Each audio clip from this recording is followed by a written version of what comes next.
Welcome to Mock the Week. I'm Dara O'Brien. Joining this week are Ramesh Ranganathan, Sarah Pascoe, Rob Beckett, Ed Byrne, Hugh Dennis and Ed Campbell.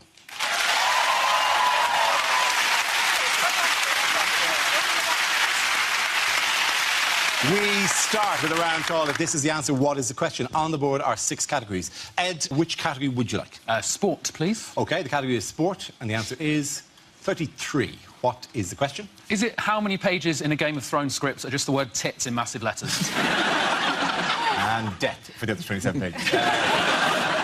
What is the emoticon for 2 women in a queue? Is it the number of names that Prince Philip has for someone from the Indian subcontinent? What's the retirement age in Athens? No?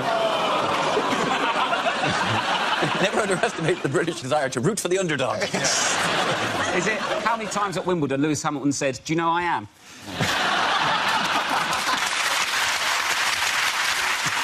Is it, as an Irish person living in Britain, what is the most hilarious house number I can have?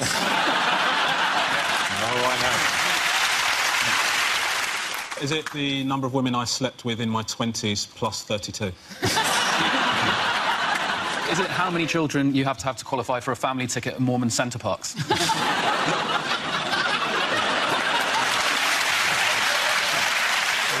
Is it, after how many miles did one of the proclaimers ask if they were nearly there yet?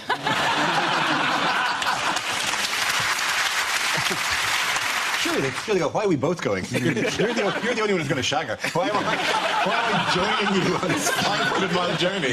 You promised me she had a friend, is that right? Is it, in bingo, which number is known as 2 juicy nutsacks? But they're never looking for that to come out, are they? Why do you have to qualify that they're juicy? Well, if you... Because if you look at them, they are, aren't they? You know? They're plump. What I'm saying is, if I was choosing an adjective, I'd go, like, hairless. That Yeah, and that's why you're not allowed to call bingo anymore, mate. Is that how you got sacked from your job as a teacher? We're doing bingo again, kids! Creepy bingo with Uncle Ramesh. Is it, in the original script, how many times did you have to say Candyman before he appeared? If a minicab says that it's 5 minutes away, how minutes... Oh! Don't talk bad about Uber.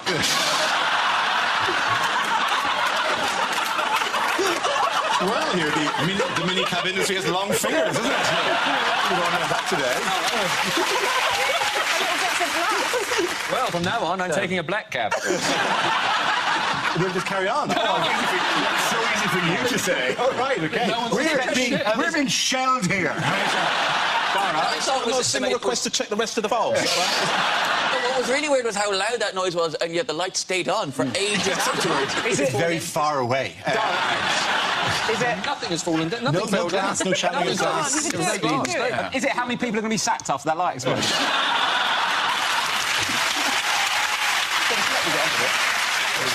OK, so I want to actually tell me the correct answer so we can finish this thing and get somewhere safe. Is it, at what age is Serena Williams now the oldest Wimbledon champion? Absolutely right. Thank you very much. Well done, Ed. Yes. The question I was looking for was, how old is the new women's Wimbledon singles champion Serena Williams? Williams, who turns 34 next month, became the oldest player to win Wimbledon in the open air when she defeated Spaniard Garbi Muguruza in the final on Saturday. Were you all watching Wimbledon? Do you enjoy Wimbledon this year? I'm just a bit nervous of saying anything. Yes. And how old was Federer? Didn't win, won 33 as well. He's 33, but he didn't win, did he? He didn't win, no. I feel sorry for Venus Williams. She's won Wimbledon 5 times and she's still not the best at tennis in our family.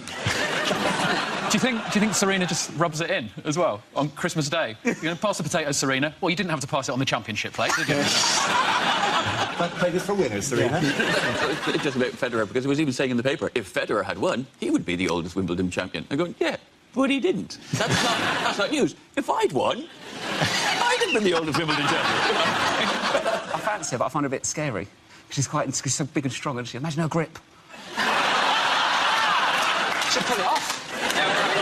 Are you talking forehand or backhand here? I don't know. What I'm wondering now is how you can say something like that and the light doesn't explode. Djokovic, so he's the guy who won the men's, and then he ate a tiny bit of grass. Did you see this? And, and apparently he promised himself when he was a child that that's what he would do if he won Wimbledon. But I don't think that we should start keeping promises we made to ourselves as children. No. Or I would be living in an ice cream van, fattest ballerina in the world married to my dad. He's probably quite the catch. I think I've seen a documentary about that on Channel 5. I do better. The coverage of it was quite celeb heavy. They really have gone big on it. What I really wanted to happen there, so Benedict Cumberbatch was watching, Hugh Grant was watching, and what I really wanted to happen was towards the end of the fourth set, when it was obvious that Djokovic was going to win, if Benedict Cumberbatch had turned across to Hugh Grant and said, I think that's it for Federer, and Hugh Grant replies, no shit, Sherlock. Lovely moment. It's a lovely moment. I have to say, I hated it when there's comedians in the audience, particularly when they're in the Royal Box, because my wife loves the tennis, absolutely, and she's glued to Wimbledon every year, and every time it cuts to the Royal Box, it'll be like Michael McIntyre or Stephen Fry is in there. I can just feel my wife's eyes on me, like, if you were just a bit funnier.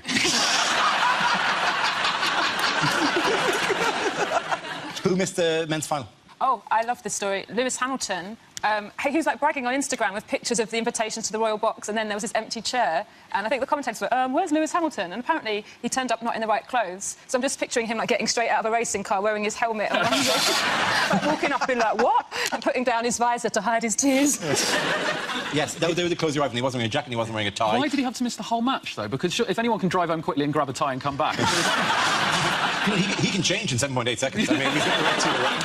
It's just royal etiquette, though, isn't it? He's already laughing at Lewis Hamilton, because we know Lewis Hamilton, but this is us then coming down on the side of the man going, I don't care who you are. You're the world driving champion. Well, I'm the subhead of the Royal Box Seating Committee. So, who's got the real power now, Mr. Vroom Vroom? There's a lot of royal etiquette like that. So it is a royal rule that you are never allowed to turn your back on the Queen. You know? I don't know why. She's very unlikely to nick anything. She's making it very difficult for her chauffeur. Yes. Does she sit on his lap? Exactly.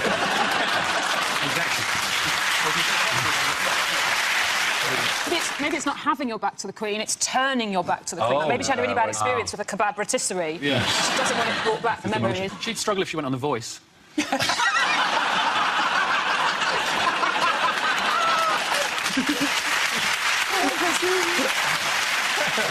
In other news, what new tax are doctors demanding? It's on sugary drinks, isn't Yes, it is, yes. Oh, yeah, 20% tax they want on added to all of the drinks, fizzy drinks. That's just exactly what you said. Yes. just in case anyone missed that. Sarah Pascoe, she looks at the stories behind the headlines. I think it's just to do with the 20% tax on sugary drinks. They want to use the tax money they've raised to reduce the price of fruit and vegetables. Yeah. Do you know, which is just such a crap idea, because 20% off a turnip doesn't make a turnip any more attractive. What? 70 pence? Yeah. I don't think so. I think I'll have some cauliflower instead. Well, they say it's because of obesity, innit, and tooth decay, and I'm on 16 cans of Coke a day just to get mine smaller.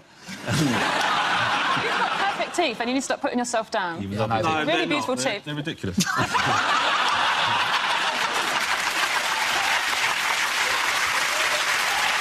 I think part of the problem is that, you know, the reason that kids don't care about their teeth anymore is that tooth fairy money has gone up so ridiculously that there's no incentive for kids to keep their teeth anymore. Do you know what I mean? Like, I'm just going to get kids going, yeah, I've got £3 in cash and 50 quid, but it's all tied up in my mouth. I don't Did think your tooth fairy pay in euros or pounds in your house? I pay them in pounds because they Because live you in live here. London. I feel that would be unnecessarily how far. confusing. I mean, you know, guten news! Angela the Tooth Fairy. I remember arguing with my dad about the value of my tooth as a child. I'd lost a tooth, and my dad said, how much do you think the tooth fairy's going to give you for that? I go, I'd say 50p. And I going, I don't think that tooth is worth 50p. I think that tooth is worth about 20p. And I remember saying to my dad, well, it's not up to you, it's up to the tooth fairy. But do you know, my dad correctly predicted. Very wise, your dad. Very wise, your dad. I mean, I don't think this is that bad, because my uncle's got no teeth and he's fat and he's quite happy. But it's probably the meth.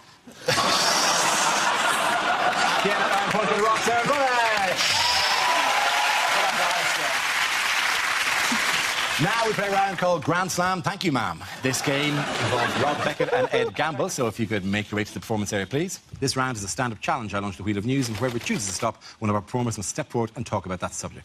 OK, here we go. Let's have a look at the first topic. First topic is health. I had to have my penis looked at. By a doctor, I didn't just... Wake up one morning and go, oh, more people should be looking at this, quite frankly. Just spend an hour a day at my bedroom window with it pressed up against the glass. It was a scary experience having to go to the doctors. I thought I should build up the courage to get down there and have it looked at. Well, I went in there, my courage flew out the window like a little bird. As soon as I went in there, I found out that the doctor who I had an appointment with was a lady doctor. Now, I obviously don't have a problem with ladies being doctors. In fact, give them the vote, that's what I say. But there is a worry if there's a lady poking around down there. In that context, what if your nethers decide, ooh, I think it's time to go to work? Luckily, then, I remembered I'm not an Alsatian whose lipstick pops out at the slightest whiff of an undercarriage. I needn't worry because she was a good doctor, she was a great doctor. She put me at ease straight away using one word. This is what she said. She said, OK, Mr Gamble, just go behind that curtain there and pop it out for me. There's the word pop. Now, pop is a lovely word. As soon as I heard that word, I knew everything was going to be fine because she was not expecting anything big in that area at all. Because the word pop is reserved for very small things. No one has ever said, come in, help me, pop the elephant in the van, have they? So I was relaxed. Better than me going in there and her saying, OK, just heave yourself out your trousers for me. Just haul yourself out the front of your trews. Just swing yourself over in my direction. Maybe I can bring out this Shire horse and he can drag your junk over towards my workstation. Or open this corner cupboard and bring out a team of pantomime dwarves who can shoulder your meat and waddle it over towards me, like pallbearers at a weird circus cock funeral. Thank you. OK, that leaves us with Rob. Let's see what we've been left with for a topic. Let's spin the wheel. And the topic is growing up. Yeah, I've had a big year. I've been growing up, got married. And I live with her as well. I like it, it's exciting. She's pretty happy about the marriage, though. She's got a passport now, so... But it's weird, though, like, when you grow up and you get, like, your friends all getting couples and stuff like that, they always go, like, why don't we do Come Dine With Me? No. If we're going to do a television programme, let's do Total Wipeout. It's much more fun, isn't it? I don't want to just cook more. And it's weird, because my mum did different things when she was growing up. She used to do Tupperware parties, and these don't exist. This is where groups of grown women used to buy and sell lumps of plastic. Like, what kind of night is that? And, like, the only thing that ever got bought at a Tupperware party was a big bowl, going to be used for salads in the summer, just turned into the house sick bowl. Everyone's got one of these horrible bowls in their house. It's a bowl you keep in your house that every member of your family's been sick in at least once. What kind of life's that for the bowl? He's at the Tupperware party, I'm a big bowl, going to see some salads in my time. No, mate, sick forever. But the thing is, as well, like, I used to come home from the pub, not even going to be sick, just a bit pissed. And Mum goes, get in the sick bowl, you need the sick bowl. Yeah, I don't need the sick bowl, Mum. But I get the bowl, I look in it, get flashbacks, I'm sick everywhere. There's been 3 generations of sick in that bowl. It's the closest thing we've got to an heirloom. Well done, very good. Well done, both of you. Points for both Rob and Ed. Come on back.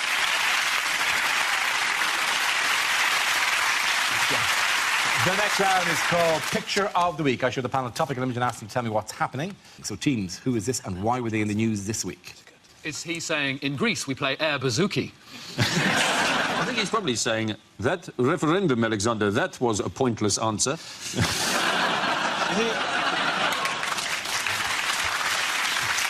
I think he's saying, I know we're in a lot of debt, but at least can I just have some water?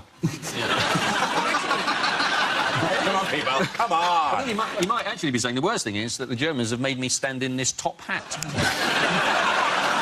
It looks a bit like Angela Merkel's playing the piano while he sings. Symphony.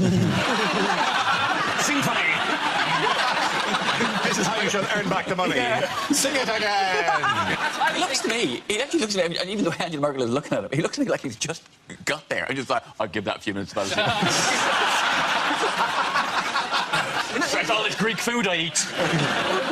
or he's just going, sorry, can anyone pay for the cabbie? He's just waiting outside.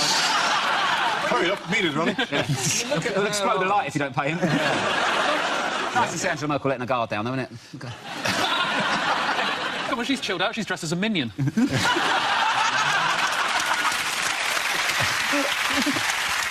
Very ironically, Angela Merkel dressed as a minion. Yes, after almost 17 hours of talks in Brussels, a tenuous agreement between the EU and Greece has been reached. A long, all-night thing. All-night thing. The tensest moment, by the way, of the all-night thing is when they went, oh my God, I'm exhausted. Could somebody get me a sugary drink? I said, yeah, but that's another 20% of the tax. No! We'll never be free of this. They were all-night talks, and they kept referring to them in the papers as marathon talks, which really just hammers it home for the Greeks. That's a bit cruel irony there. Yeah, It's marathon talks, because the Battle of Marathon, the Greeks won. They did. Well, it wasn't them, was it? It was two bits of... It was Athens versus Sparta, wasn't it? They were versus the Persians. Oh, OK, they were versus the Persians. At the Battle of Marathon. I'll be on that team. It's boring over here.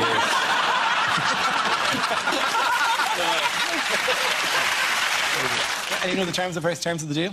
Every time I read about it, there's mentions of the Eurozone, which just sounds like something from the Crystal Maze, and I get all excited. They're bringing that back.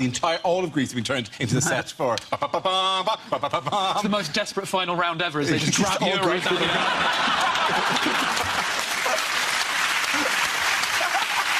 You've 30 seconds to save your economy. They're proper struggling now, Greece, aren't they? Like, you can get, like, flights and holidays dirt cheap. I went down my local Sainsbury's, got Moussaka, 40p. They keep saying things like, oh, holidaymakers in chaos. I think it's pronounced Cavos. Ezra, who broke out in style this week? In The style. Mexican fella. The Mexican fella. He's mysteriously known. They call me the Mexican fella. What? Here in Mexico? How does that distinguish you from anyone else in this country? That's why he's so hard to catch. The Mexican drug lord. So, It's like Super Mario. That's what I'm going to say, yeah. It was an amazing escape, wasn't it? He built a tunnel. At least the tunnel Well, was he dug. didn't build a tunnel. Well, it was dug towards the prison, wasn't it? But Yeah. it was a kilometre long. It had lights, it had electricity, it had a track in it. it had a Costa coffee. He can do what he likes. He's a billionaire drug kingpin. He is so cocky. He's a king That is his passport photograph. That's not what he had. Why have you put wanted across it? Is it as if someone's watching Mock the Week and going, hang on, that's my friend Terry? It's like, just in case people are sitting and there's a man beside them going, oh, look at that. Wait a minute. wonder why you Hold were up the covered sign in and just dirt. print with the word wanted at an angle. The way he snuck out of jail last time was they rolled him up in a carpet and carried him out, and that's where the idea for a burrito came from. Must have been a pretty wide tunnel, though, to get his sombrero through. Sorry, mate. It's not all right. Come on, mate. It's a national act. Ladies and gentlemen, the new host of Top Gear.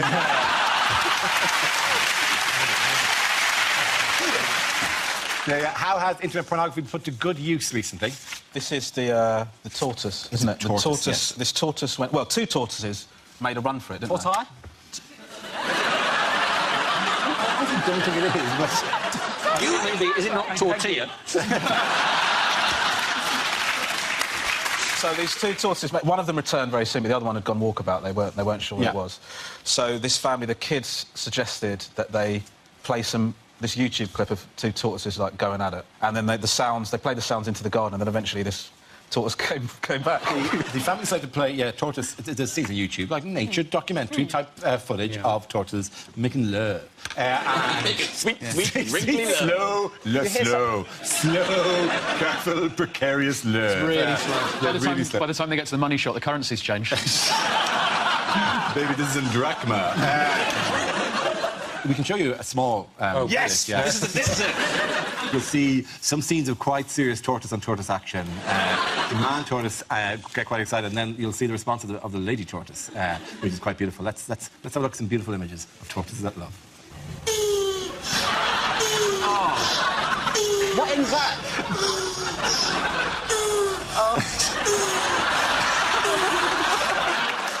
Just... I know that that's tortoises. I know that that's tortoises, but can you see what it's like from our point of view now?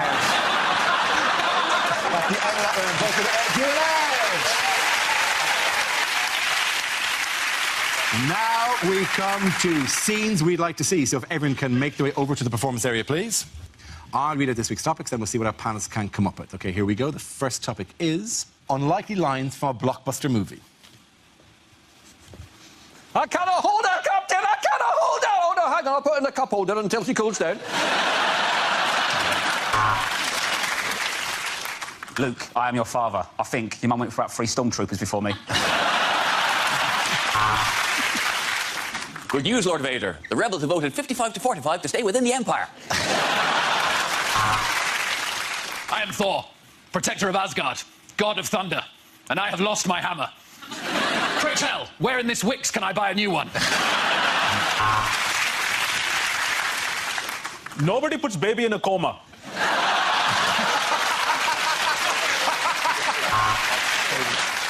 Is it raining? I hadn't noticed. And now over to Stuart with the sport. You're right, Frodo. This is an unexpected journey. We're on a replacement bus service.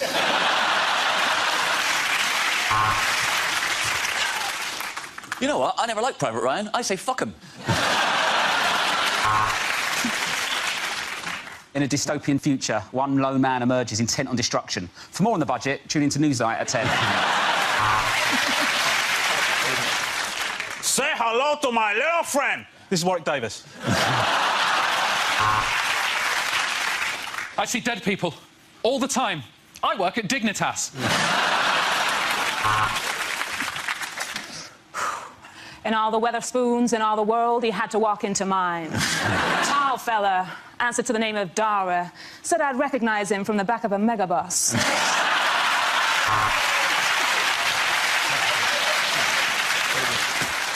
This is the furthest outreaches of the universe, Alpha Centauri. How did they get to host the World Cup? Are you looking at me? Are you looking at me? It's just very difficult to tell you've got a lazy eye.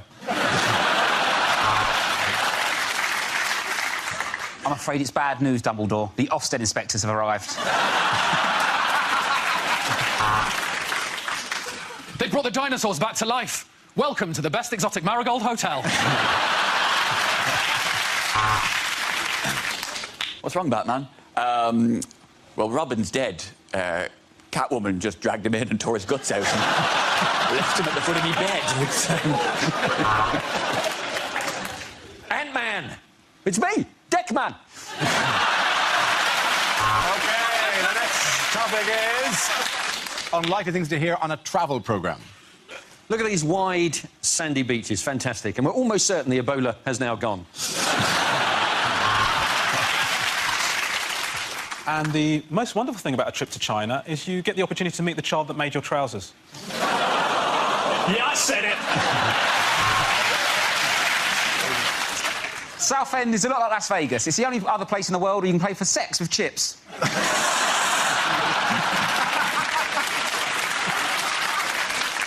This is Taiwan. I've given him a number because I can't pronounce his name properly.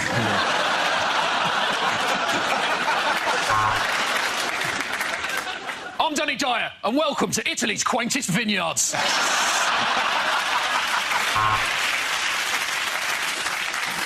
Now, if you are travelling to America, remember to pack some anti-sickness tablets, because this is where Piers Morgan lives. Running, cycling, rock climbing, you'll do anything to get out of this shithole. The accommodation, the weather, the food, all of these wonderful things help you to forget how smelly the locals are. Yeah, I said it! Today we got a flavour of Thailand with just a little bit of Iraq. I'm in a branch of Thai-Rak.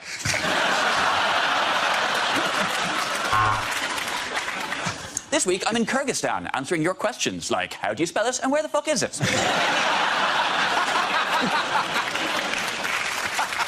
So, here we are in Lewisham. Now, it is a very impoverished area, but there's a lot to see and do if what you like seeing and doing is crime. This truly is the best way to see Portsmouth, while looking at a picture of it when you're in Paris. I'm almost certain my producer has got this wrong. I'm on a train to Leighton with a load of football fans. This is the Orient Express. Something about travel. Yeah, I said it! This is Keflavik, one of Iceland's oldest geezers. You all right, mate? When you arrive, why not try island hopping, or as it's also known as river dance?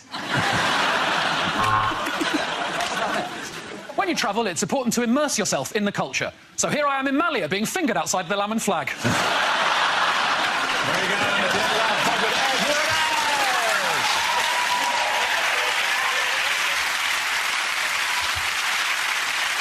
And that's the end of the show. This week's winners are Ramesh Ranganathan, Sarah Pascoe and Rob Bucket. Commiserations to Ed Byrne, Hugh Dennis and Ed Gambo. Thanks for watching. I'm Darragh Breen. Good night.